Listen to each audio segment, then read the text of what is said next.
2023, nous voilà, après tant d'efforts et de tracas, réunis aujourd'hui dans une ambiance festive, avant que le moment de se séparer n'arrive.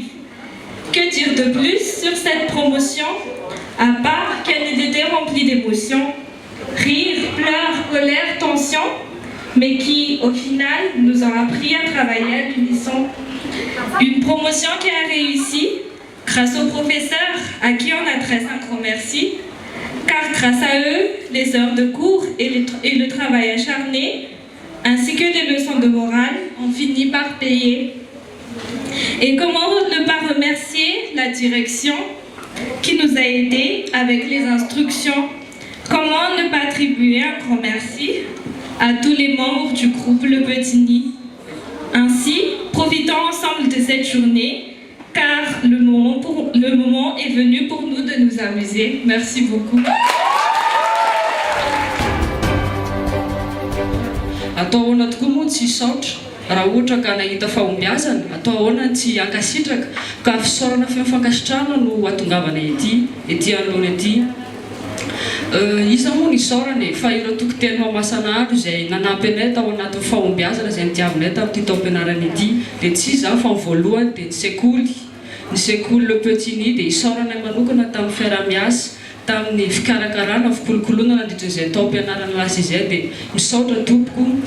Ndreto isika rehetra, misy mpampianatra amintsika, isaoranay mitodika manokana aminareo izay satria raha tsy teo ianareo nanome ny torohevitra maro samihafa, raha tsy teo ianareo nanomana anay, nanao ny anareo tsy ho zavatra, nanao fiverenany mba hampita ny fahalalanareo ho akaty aminay, nafana ny atrika izany fanadinana izany.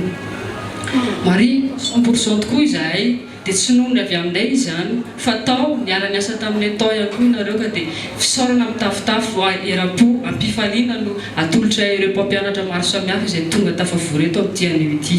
Manaraka izany dia mahatsiaro manokana ihany koa ireo ray aman-dreny izay tao zareo tao nanohana, nanosika, nanampy, nanome torohevitra ihany koa, ary tsy mora taminay ny taom-pianarana lasa iny. Indrindra raha tsy teo ianareo izany no hitondranay fisaorana ho an'ireo tokoteny Mahamasina ireo tompoko lahy sy tompoko vavy. Koa izany indrindra no antony anoloranay fanomezana kely ho an'ny sekoly, fanomezana kely izay maro mpankasitrahana, maro mpifaliana amin'ity anio ity.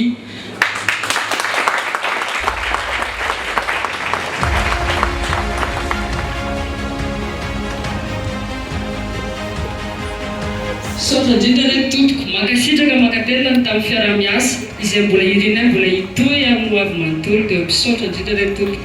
Kely dia kely izy ity fa mifono manoatra mameno azy.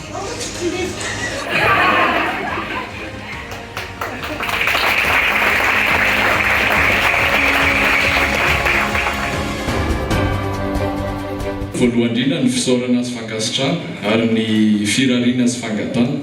Ka ny voalohan-teniko aloha dia ny fisaorana an'Andriamanitra irery ihany, satria raha tsy noho izy dia tsy toy izao isika rehetra eto. Ary indrindrandrindra ny fankasitrahana ny sekoly izay nanabe, nampianatra, ary noho izy ihany koa dia mbola tafavory marobe eto isika. Ary izany moa dia tsy hisy miafina amintsika intsony fa noho ny fahafahana fanadinana izay ny baccalauréat izany. Mbola irariana ary angatahana amin'ilay ao ambony irery ihany ny fitohizan'ny fianarana indrindraindrindra